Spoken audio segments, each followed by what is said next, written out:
Aksi bersih-bersih sampah di pantai dilakukan pahlawan superhero Avenger bersama PLN Sulsel Rabar.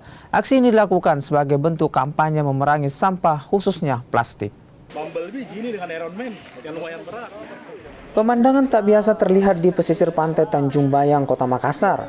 Captain America, Iron Man, Bumblebee hingga Spider-Man memungut sampah di pantai.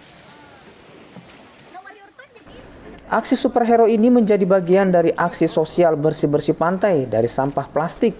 Aksi bersih-bersih sampah dilakukan bersama PLN Sulsel Rabar, warga dan juga komunitas lokal. Aksi peduli lingkungan ini juga menerapkan sistem penimbangan sampah. Sampah anorganik yang berhasil dikumpulkan seperti botol plastik, kaleng, ditimbang lalu dijual. Sampah-sampah yang ada kita pilah-pilah yang mana sampah yang organik dan sampah yang anorganik ya. Sampah-sampah yang tidak bisa diolah lagi maka kita akan pilah dan kita kumpulkan, dan ini juga kita libatkan masyarakat dalam rangka untuk mendapatkan juga penghasilan. Kan sampah-sampah plastik, botol-botol plastik itu bisa dijual kembali.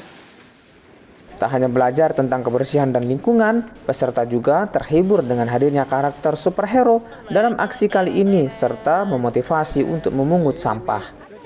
Rama Pratama, Kompas TV, Makassar, Sulawesi Selatan.